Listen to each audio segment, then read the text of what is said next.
নিজের স্কিনকে যদি হেলদি রাখতে হয় তাহলে কিন্তু আমাদের একটা সুন্দর হেলদি ডায়েট মেনটেন করতে হবে। অবশ্যই স্কিন কেয়ারের হেলদি ডায়েট, তার সঙ্গে সঙ্গে শরীরটাও যাতে ঠিক থাকে, তাহলে শরীরের জন্য হেলদি ডায়েট। রকম জাঙ্ক ফুড খেও না, বেশি করে জল খাও, ফ্রুটস ভেজিটেবল এগুলোর দিকে বেশি করে ফোকাস করো।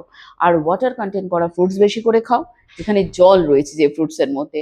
মৌসুমি খাও, তরমুজ খাও, আর তার সঙ্গে সঙ্গে ওমেগা 3 ওমেগা 6 ফ্যাটি অ্যাসিড যুক্ত ফ্রুটস খাও।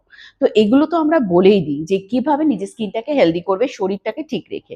আর একটা স্কিন কেয়ারের হেলদি ডায়েট সেটা কিভাবে করবে, এই যে স্কিন কেয়ারের বেস্ট স্কিন কেয়ারের কম্বো দিয়ে দি কুইনের, যেটা ভীষণ ন্যাচারাল। আর নিজের স্কিনের মধ্যে যদি প্রতিদিন ডে টু নাইট এই কম্বোটা ব্যবহার করো একটু সময় বার করে, তাহলে পাতলা স্কিন হেলদি হয়ে যাবে, আর ন্যাচারালি স্কিনটা ভীষণ গ্লো করবে।